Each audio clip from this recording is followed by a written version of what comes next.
Ok, bonjour et bienvenue encore. J'espère que vous avez regardé la vidéo précédente qui parlait particulièrement du fonctionnement de l'estomac, du foie. Alors maintenant, nous allons passer au pancréas.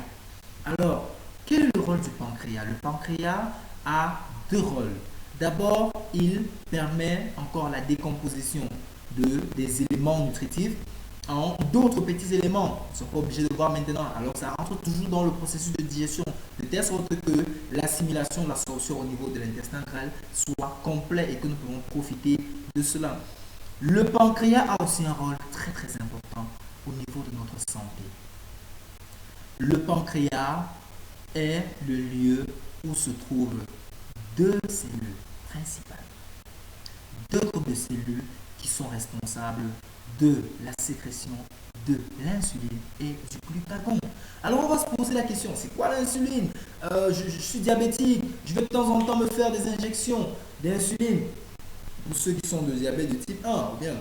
Alors, l'insuline est la substance que le corps sécrète, bien que le pancréas déverse dans le sang lorsqu'il veut que notre corps consomme le sucre qui a été déversé dans le sang.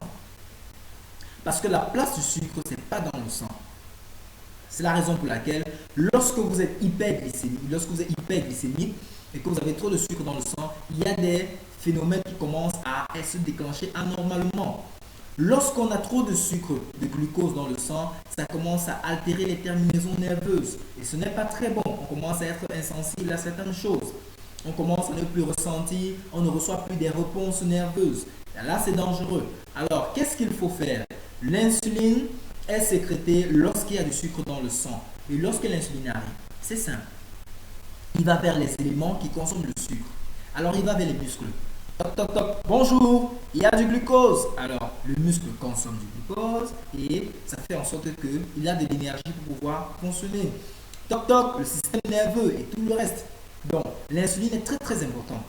Donc, il faut se battre pour avoir un pancréas en très bon état. Alors, juste à côté, on a d'autres cellules qui sécrètent ce qu'on appelle le glucagon. Le rôle du glucagon, c'est de faire quoi? C'est de demander au pancréas, au foie, ou bien à toutes les réserves du corps de libérer du glucose dans le sang. Ça veut dire que quoi? Lorsque vous levez le matin et que vous allez faire du footing, 1, 2, vous commencez à vous étirer, 1, 2, dès que vous commencez à courir, le cœur commence à accélérer au niveau du battement. Le cœur lui-même est l'un des principaux consommateurs du glucose, du sucre du corps. Alors, lorsqu'il commence à en demander, le glucagon est sécrété. Le glucagon est donc sécrété, le foie fait sortir suffisamment de glucose parce que le corps, les muscles et tout le reste, ils en auront besoin. Alors, une fois que le glucose est sorti, qu'est-ce qui se passe? Il dit, mais tiens, il y a du glucose. Alors, le pancréas sécrète maintenant de l'insuline. Une fois que l'insuline est sortie, l'insuline donne l'ordre à tous les organes du corps. Consommez, consommez, consommez, c'est là pour vous. Allez-y, consommez, consommez. Ok? Donc, c'est très important. Le pancréas aussi doit être très bien entretenu. Mais on va se rendre compte que l'entretien de beaucoup d'organes ne demande pas des activités particulières.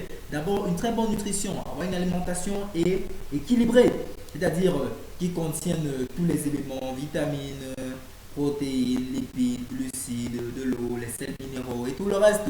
Donc, contactez rapidement un bon diététicien, parce que la plupart sont des bons, un diététicien, afin qu'il puisse vous donner une alimentation équilibrée et même des activités pour vous permettre de bien garder votre corps en forme. Une fois qu'on a traversé le pancréas, on se dirige vers l'intestin grêle. Le petit intestin, comme on a l'habitude de l'appeler, c'est le lieu où va se pratiquer l'absorption. C'est-à-dire, les éléments nutritifs que nous avons consommés au départ sont déjà sous la forme facilement assimilable, facilement consommable et qui peut maintenant se déplacer dans notre sang. Juste, mais il y a aussi des éléments qui n'ont pas pu être totalement transformés, les déchets qui vont continuer leur déplacement jusqu'au niveau du rectum pour aller être libérés et évacués tout simplement. Donc, voilà comme ça, rapidement bosser le fonctionnement de notre système digestif. Donc, il faut le savoir, notre système digestif est très très important pour notre santé. Nous sommes ce que nous mangeons, disait un scientifique, et Hippocrate lui-même le disait, notre santé repose dans notre alimentation. Il ne faut pas avoir une santé de vie désordonnée, il ne faut pas avoir des habitudes de vie non contrôlées en se disant d'accord, ça va, si ça ne va pas, j'irai rencontrer un médecin, il me donnera ceci, il me donnera cela. Non, il est très important d'être responsable de notre santé. Ok? Donc, nous allons passer aussi à un autre système qui aussi va directement avec ça, le système cardiovasculaire. Le système cardiovasculaire est tout simplement composé du cœur, des vaisseaux sanguins, ça veut dire ces tuyaux dans lesquels le sang circule. Alors, notre cœur est un muscle infatigable. Il y a des cœurs qui ne fonctionnent plus très bien, mais ils ne s'arrêtent presque jamais. Sauf si on est mort.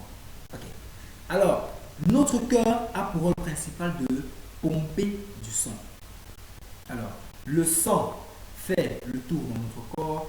Il permet de transporter l'oxygène de nos poumons jusqu'à nos organes et nos cellules parce qu'ils en ont besoin. Le sang aussi transporte les éléments nutritifs que nous avons consommés, comme je disais tout à l'heure, lorsque le glucose traverse au niveau de l'intestin grêle, du petit intestin, l'intestin va se retrouver au niveau du sang et va être transporté vers les organes qui en ont besoin.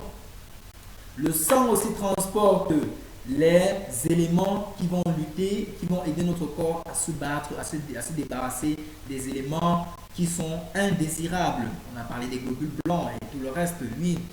Le sang aussi joue un rôle très très important pour le transport des hormones.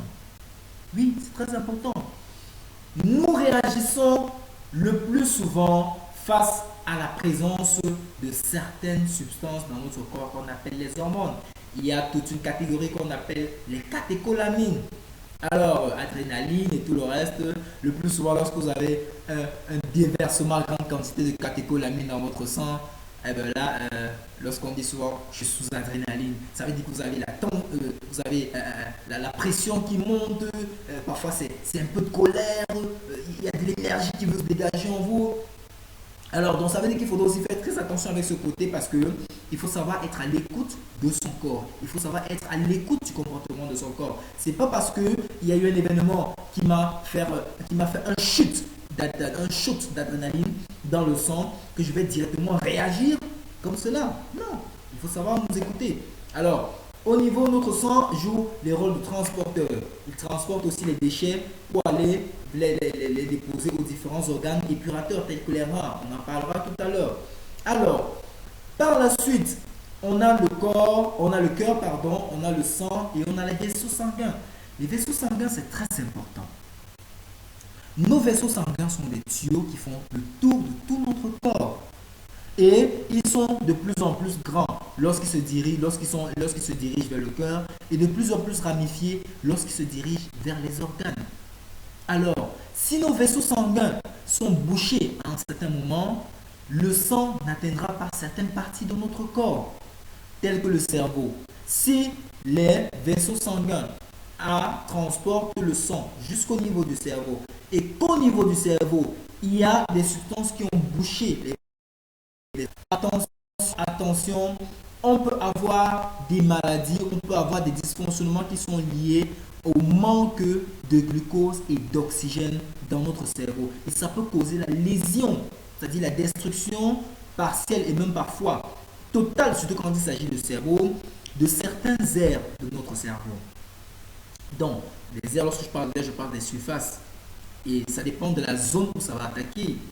Donc, une fois que ça attaque la zone qui est responsable de l'expression vocale, qui est responsable de la vision, alors là, on perd particulièrement et presque totalement cette aptitude. Donc, il faut faire très attention. Alors, on va se poser rapidement une question. Quels sont ces éléments qui peuvent être des ennemis au bon fonctionnement de notre système cardiovasculaire? Je vous parle pratiquement d'un cas. On parle des infarctus. Alors, on parle d'infarctus le plus souvent lorsqu'il y a un morceau de sang coagulé qui s'est déplacée, ou bien une substance qui s'est déplacée dans le sang, dans les vaisseaux sanguins, et qui n'a pas gardé la forme liquide, qui est restée sous une forme solide. Alors en se déplaçant avec le sang, arrive dans un endroit où les vaisseaux sanguins ont une taille beaucoup plus petite et ça cale, pardon. Lorsque ça cale, ça bouche. Si cela arrive au niveau du cœur, l'objet, la substance entre et au moment de sortie, elle bouche la sortie du cœur, alors on aura un infarctus du myocarde, qui est le muscle de notre cœur. Alors qu'est-ce qui va se passer? Le sang ne peut plus sortir. Le sang ne peut plus aller alimenter d'autres éléments et les organes de notre corps. Alors on sent la poitrine qui fait mal, on sent le cœur qui ne veut plus battre et puis ça s'arrête. Or, on a d'autres éléments encore qui sont des dangers. Or, il y a des substances qui empêchent le bon fonctionnement du sang, pardon, la structure même du sang. Ok? Donc, lorsque on a un sang qui transporte, on a les vaisseaux sanguins, pardon, qui transportent un excès de matière grasse. On a parlé du cholestérol, vous en avez pas entendu parler du mauvais cholestérol. Alors, lorsque on a les parois, le sang transporte trop de matière grasse, ces matières grasses vont à la longue se déposer autour de nos vaisseaux sanguins, à l'intérieur. Et au fur et à mesure qu'ils vont se déposer, ils vont occuper de l'espace. Et plus ils vont occuper de l'espace, on va se rendre compte que l'endroit utilisé ou bien l'endroit réservé à notre sang pour qu'il passe va de plus en plus se rétrécir. Et lorsqu'il se rétrécit, qu'est-ce qui va se passer? Le sang va forcer davantage le passage et ce n'est pas bon. Et lorsque ça commence à forcer le passage, ce sont les terminaisons nerveuses qui sont stimulées davantage et davantage. Et on sait ce que ça peut donner. Des violents maux de tête, une stimulation aussi exagérée de notre cœur et tout le reste. Donc, il faut faire l'effort d'éviter de consommer des aliments avec trop de matière grasse. On parle de phénomène de artériosclérose. Donc, c'est très important.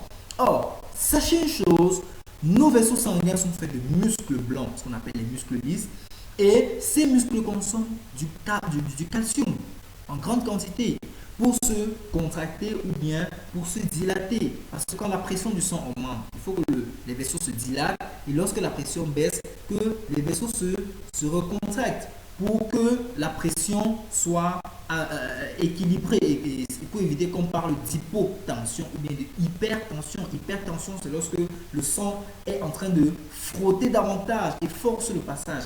Hypotension, les vaisseaux sanguins sont dilatés. Le niveau le débit de sang a diminué et les vaisseaux sanguins ne sont pas contactés pour garder la même pression.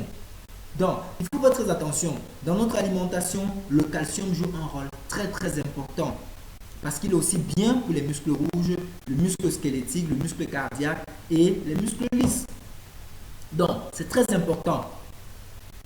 Il faut avoir un bon niveau de calcium dans notre corps pour que notre système musculaire fonctionne assez bien, pour que notre cœur bat suffisamment et pour que nos vaisseaux aient la possibilité de bien se dilater et de se contracter. Il faut aussi boire beaucoup d'eau parce que ça permet aussi au sang de ne pas de rester un peu plus fluide.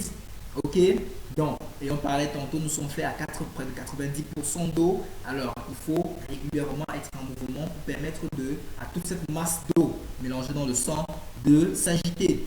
Alors, très bien déjà, les ennemis du système cardiovasculaire. On a parlé de l'alimentation. On a parlé aussi d'une hygiène de comportement pas très bonne, c'est-à-dire on pratique pas du sport, on ne s'alimente pas normalement et on ne fait pas l'effort de consommer une bonne quantité d'eau. Donc c'est très important. Aussi au niveau de notre sang, il est très important d'éviter de mettre notre corps en contact des substances souillées. C'est-à-dire lorsqu'il y a une blessure, il faut faire l'effort le plus vite possible de la soigner afin qu'elle se cicatrise rapidement pour permettre à notre corps de garder son intégrité. Alors, par la suite, nous irons sur un autre système qui est l'un des moins négligeables, le système nerveux. Alors, ne bougez pas. Si vous avez aimé, cliquez sur like. Si vous avez des propositions, allez-y, faites-les moi, afin que nous puissions être meilleurs. A plus, à tout à l'heure.